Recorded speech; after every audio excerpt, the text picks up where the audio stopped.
Hi, I'm Dave Nabity with Nabity Business Advisors. Today I'm going to talk to entrepreneurs and I'm going to ask the question, what is your purpose as an entrepreneur?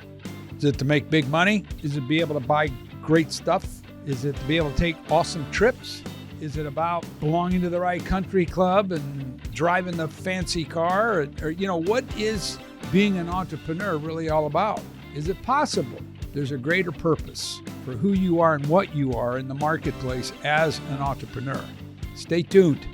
I'm going to give you my 2 cents on it.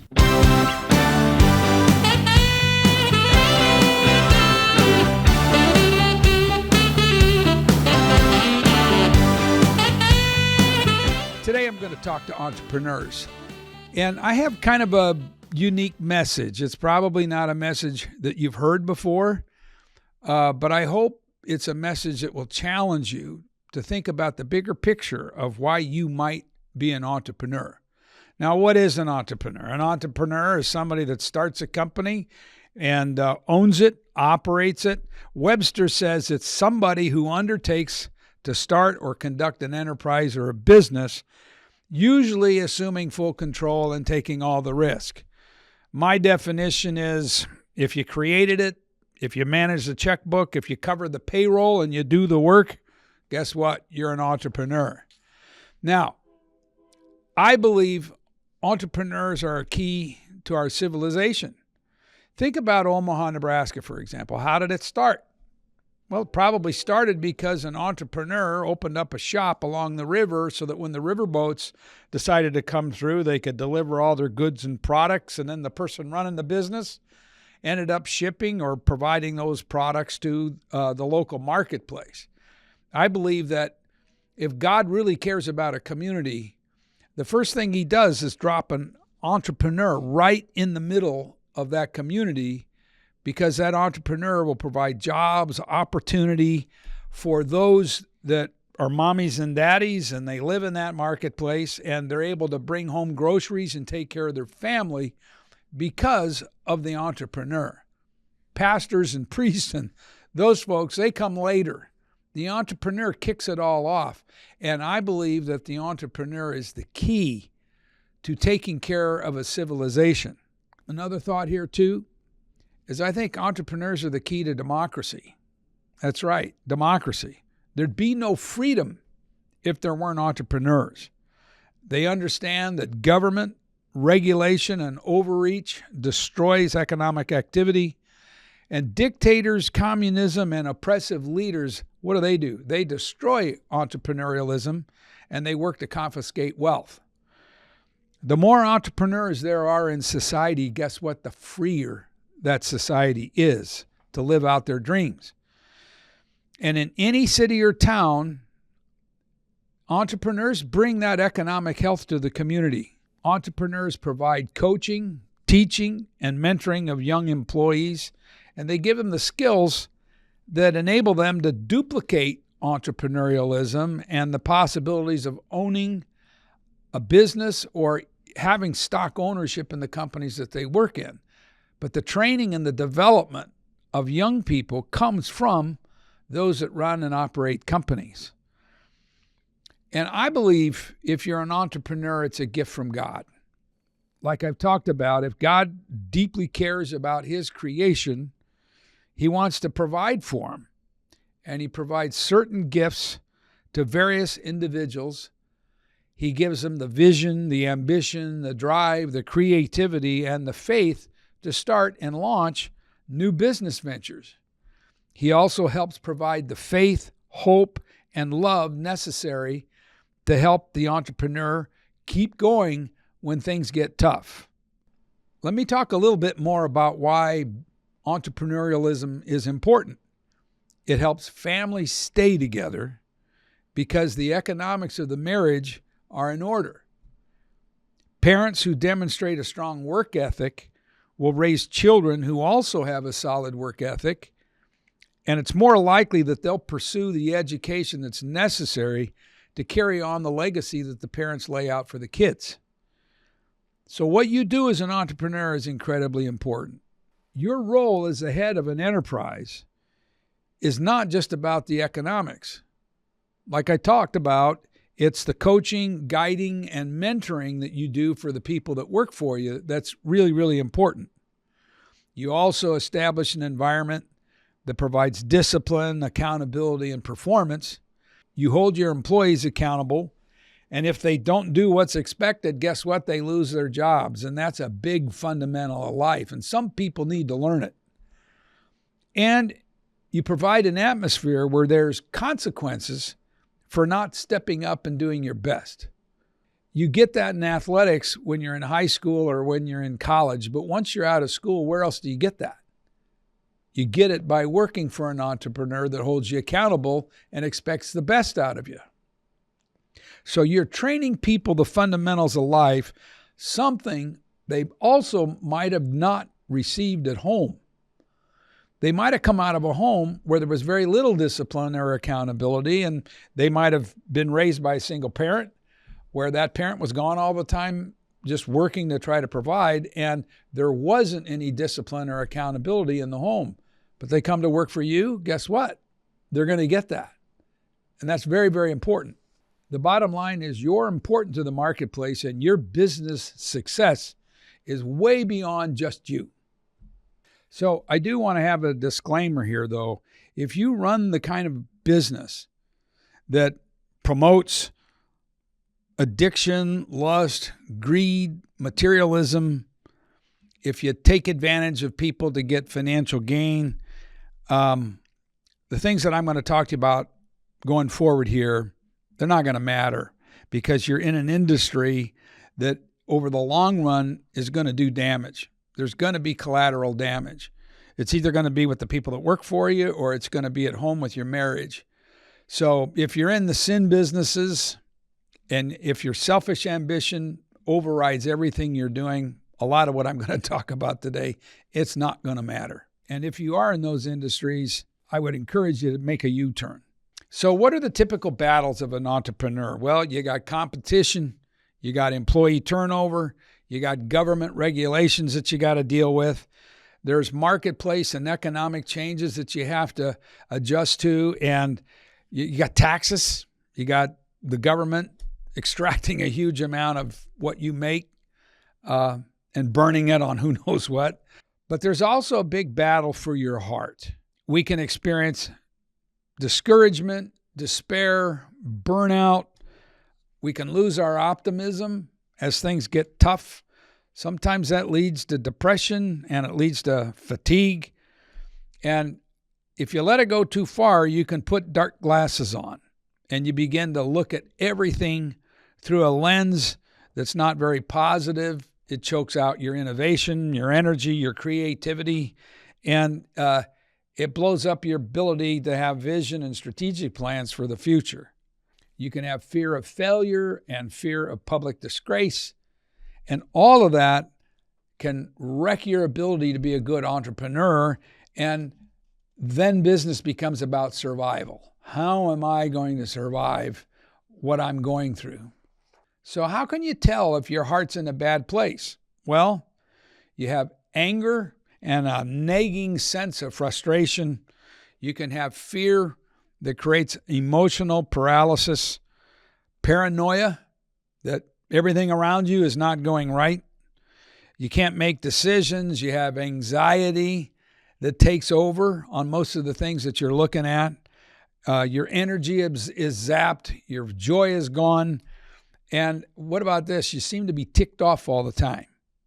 I know that's happened to me when I got into this rut. I'm ticked all the time. What follows all that are negative thoughts. No matter what I do, I'm going to fail. Whatever strategy that we're using, it's not going to work. Don't bother changing things because it won't work. Don't ask for new business because you're just going to get rejected. And you lose your ability to inspire other people. You have the sense that you should just quit. What about the feeling that you're going to be shamed in the marketplace if you really screw this up and you don't survive what's going on with the company? All that snowballs if you're not careful. You can also be stuck in a stronghold between good and evil. I know we're talking business, but there's also good and evil in business as well. There may be strongholds of oppression, greed, addiction, abuse of power, and selfish ambition, like I said, that overrides everything you're doing. And when that happens, your family's going to suffer. Because you're pursuing success so hard and you're feeling rejected and neglected and you're feeling negative about everything, then guess what? Your family feels rejected and neglected, and they become second fiddle because you end up pedaling so fast that all you're doing is worrying about running and operating the company for survival. And that is tough on marriages. So God is wanting good to come out of your business. I believe the Lord wants you to provide opportunities for others, to turn them into leaders. He wants you to show stewardship, especially if you're successful. One of the things that's really frustrating to me is we work with clients that build significant net worth. And if you look at the family tree and you look at how some of these children are making very bad decisions in their personal lives, the question is do you turn significant amounts of money over to children that you know are going to misuse and squander the money that you've built through your business? That's really, really important to consider, because I believe if God's allowed you to be successful, we have a responsibility to show stewardship with the wealth that we've been able to create. You're also providing a service to customers. And like I said, as an entrepreneur in the community, if you provide goods and services to your customers and you do a great job of doing it, you're showing stewardship by loving and caring for your customers, but you're also taking care of the marketplace. And I think the other thing God wants to see out of a business owner is a godly atmosphere in the company. And that means a couple things. One, you carry on as someone who's kind, loving, and respects the dignity of the people that work for him, but you also have tough love. You show discipline, you show accountability, you lead people in such a way that they need to perform and get results or their job is on the line. And those are all the fundamentals that I think are really important. Now, the downfall of a lot of entrepreneurs is, like I've mentioned, they have a lust for success that overrides everything that they're doing. Their ego might be so out of control that they become narcissistic and they believe they're the only one that's smart. They're the only one that can run everything. They have to hang on to every duty and every responsibility. Everybody else is inferior to them. And it chokes out innovation, creativity, and performance of the people that work under them. You can also get to a point where you get paralyzed by the stress of the business. And like I mentioned, when you get paralyzed, it shuts down your innovation, your energy, and your ability to think about a strategic future. The other downfalls with being an entrepreneur is that you can end up, like I mentioned, putting the business ahead of your family to get success. A lot of the clients that we work for, they become very, very good entrepreneurs, but in the process, they've left their children and the family in the dust. And it can be as simple as not going to athletic games because you had too many things to do at the office, not celebrating special moments and special events with your spouse because you had too much going on at the office. And that wrecks families. And if you wreck a family over building a business, you've made a massive mistake. One of the other things, and the last things I'll talk about this, as far as the downfall of entrepreneurs, is addictions. There can be a lot of alcohol that carries on at company meetings and client lunches and client dinners. And if you're not careful, you can become addicted to something that will undermine everything that you're doing in your business and your family. So a few things that sabotage who we are as a person is we have no greater purpose than making money. Our focus gets on material possessions. The business exists merely to feed our selfish desires. We've placed status and accomplishments above people. And a lot of times people become a means to an end for success. And if you're in that loop, it creates catastrophes for your family. It's just a matter of time. Okay, enough of that. Now, what do you got to do to get on the right track? I believe one of the things you do is you need to self-reflect and look at what's going on in your heart. Why am I running the company? Are my motives in the right place? Do I have the skills and the competency to effectively run this company? Has my heart been so rocked that I don't have the courage and the mindset to drive this company towards success? So what that usually means is that your heart needs to be restored. And that means cleaning out the funk. So it's important to clean out the funk, the pain, and the fear that might be in your heart. Don't ignore those feelings, because if your heart's really been wrecked by things that have gone on in the company, you need to be authentic about it. Heart pain will destroy your ability to succeed. So you got to get to a place where you get some outside help.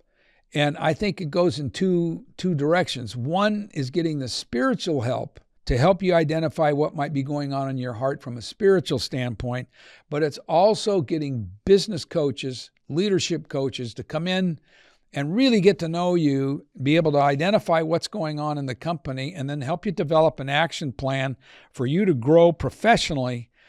And, it's one thing to have leadership coaching. What about business competence? Have you been through business boot camps? Have you been to workshops? Have you done the educational path where maybe you go get an MBA? The kinds of things that will help you become smarter as a business person. On top of that is the leadership development and the coaching to help you grow professionally. If your heart's in a tough place, you got to get outside help. That can also involve having prayer partners and being in men's groups where you can share what's going on in your life, share what's going on in your family, and then get to a place where you have dear friends praying for you and help you work through what you're in the middle of. You also want to look at your habits. Like I said, look at the gaps that you might have in leadership, and then look at your organizational chart. Do I have the right people in the right seats? A lot of times people just over time gravitate toward a position that might be way outside their comfort zone. They might be more conditioned to sales, but you've got them in service. They might be more conditioned to do accounting and finance, but you got them in sales. There's a lot of different problems that you'll have by having the wrong people in the wrong seats.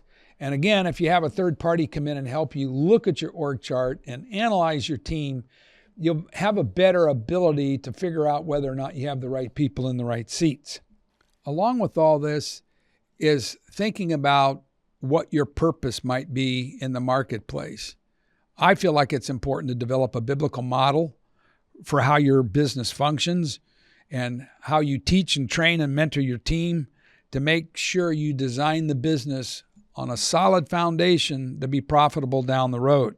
And look for ways that your company can really make a difference in the marketplace, caring for the needs of others and recognizing how important it is what you do for mommies and daddies to get a paycheck and be able to take care of their families.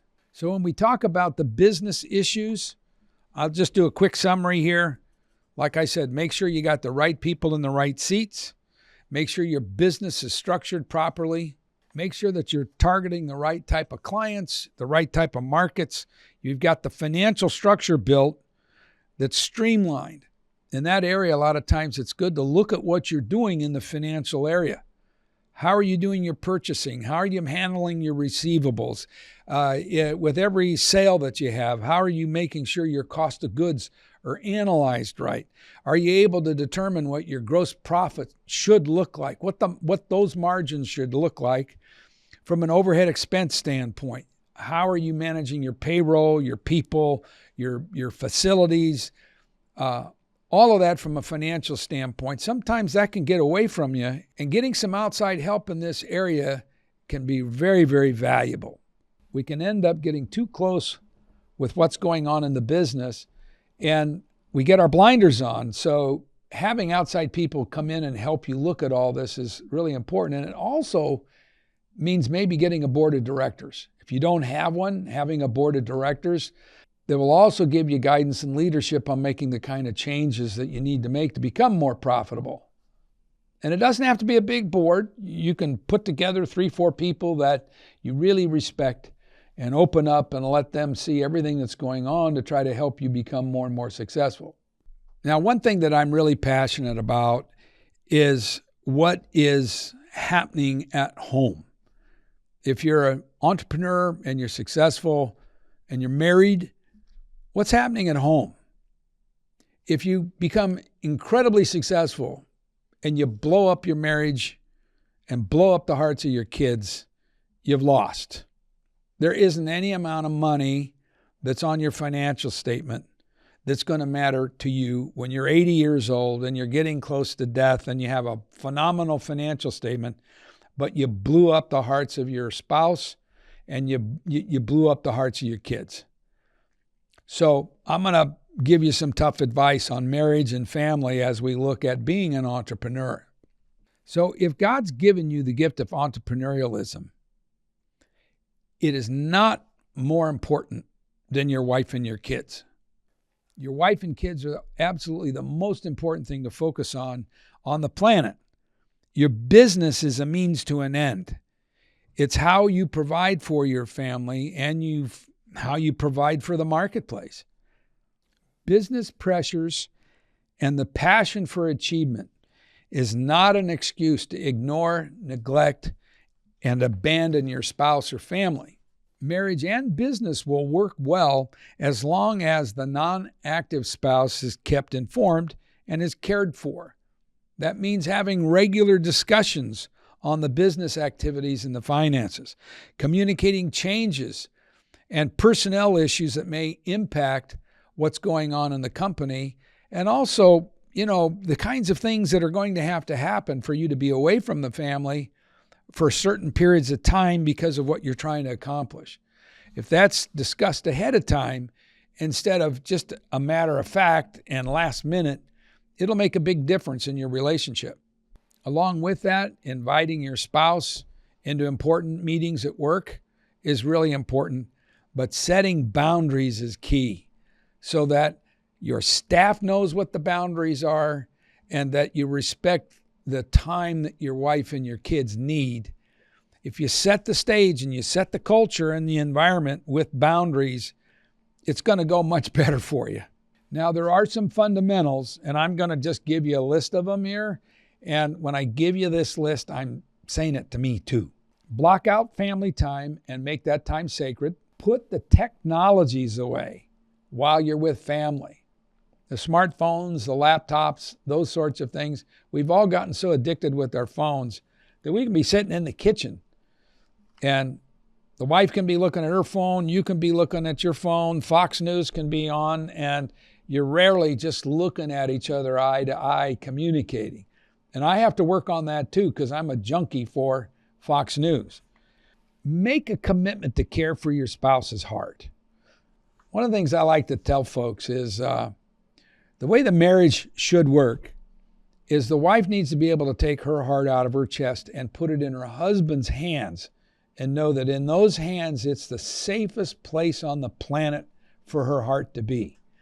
That means you care and protect, you love and inspire, you serve and support and help with tasks around the home, you build up as opposed to tear down, and you have a physical relationship that's not driven by intimacy only. I mean, you've got to make that wife feel like she's super important and put her first so that she feels like she can give you her whole heart and put it in your hands and know that in your hands it's the safest place on the planet. And in the same way, you need to be able to take your heart out of your chest and put it in your wife's hands and know that in her hands it's going to be the most respected, cared for, loved, and built up place on the planet.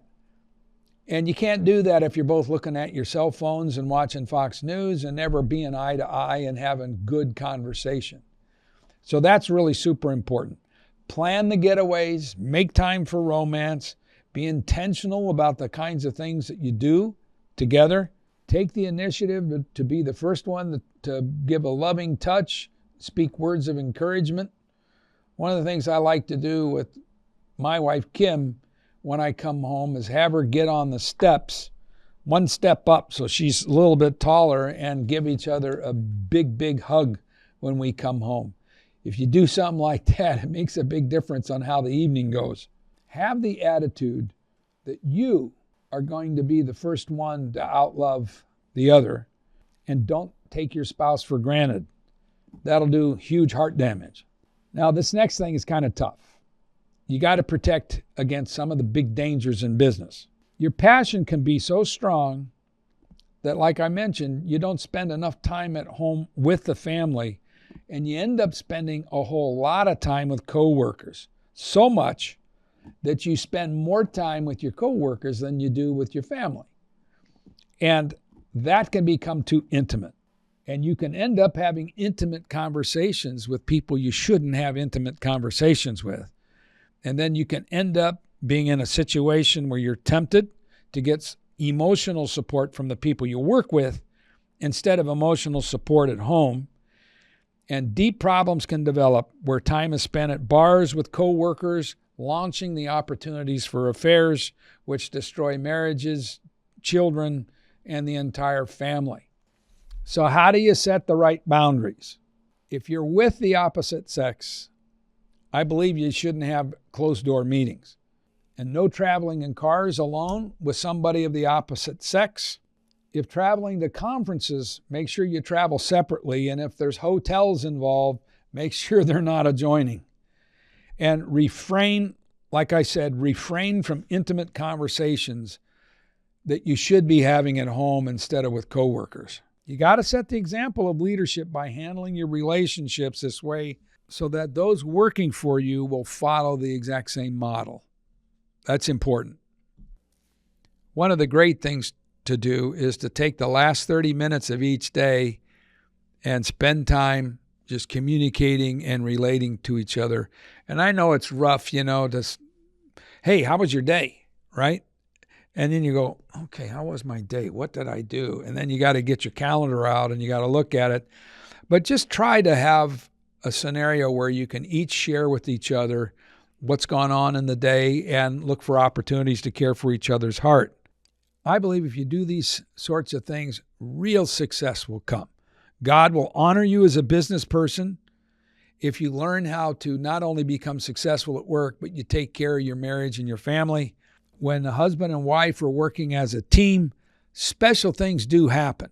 I believe it's important to attend a church where there's couples groups, where you can be together with other couples and be able to share your life experiences and pray for each other.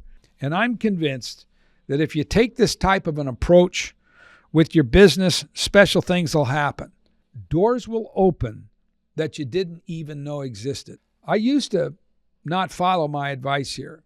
And the way I communicate to people is that I felt like I was in a boat trying to get from one part of the sea to the other part of the sea, and I had my oars out, and I rowed and rowed and rowed and rowed, hoping to gain distance, but it was like the waves were too big and I didn't feel like I was getting anywhere. When I started living like this at home, I felt like I could hoist the sail and God would provide the wind and off we'd go. And things get way easier at work and in business if you've done the right things to take care of what's happening at home. God will bring customers to you that you didn't even know existed. And you'll get employees that will support your mission and vision for being successful in all that you do. Your financial future will come together in ways that you couldn't imagine. And guess what? You'll have a huge impact on your community. I want to leave you with this. How do you want to be remembered as an entrepreneur? What's your legacy? A lot of us start out poorly. As a matter of fact, I wish I had the brain when I was 20, 25 that I have today, because I would have made a whole lot of other decisions with my business and with my life. But it's important to finish strong. Think about all the people that had high accolades and had marketplace respect, and they blew it in the last part of their life and they didn't finish strong. So I want you to think about the call that you have on your life as a business person and what the long-lasting impact can be in your family, with your clients, and the marketplace. There's a story in Exodus chapter 31. There's a guy named Bezalel. This is what it says. It says, I have filled him with the Spirit of God, giving him great wisdom, ability, and the expertise in all kinds of crafts. He is a master craftsman, expert at working with gold, silver, and bronze. He is skilled in engraving and mounting gemstones and in carving wood. He is a master at every craft. Now tell me that doesn't sound like an entrepreneur that's getting hired by the temple to build amazing things inside the temple. He's a contractor, right? But it says here that God gave him great wisdom and ability and expertise. I believe that you have the potential to have the same kind of wisdom, ability, and expertise if you tap into things the way that I've outlined here. And I want you to think about this. Where are your fingerprints going to be? Whose hearts are your fingerprints going to be on? What kind of a difference have you really made in your family and with the people that work for you and in the marketplace? If you're an entrepreneur, it's a gift. Just like all the other folks out there that have giftings in different areas, art, finance, whatever. If you're given the gift of entrepreneurialism, it's a God-given gift. And the marketplace needs you. And the marketplace needs your leadership. And your family needs your leadership and love. And I'm convinced that if you follow these principles, God will give you the wind to fill your sails, and you'll go off in directions that are much more prosperous and will bring you great value as you finish strong.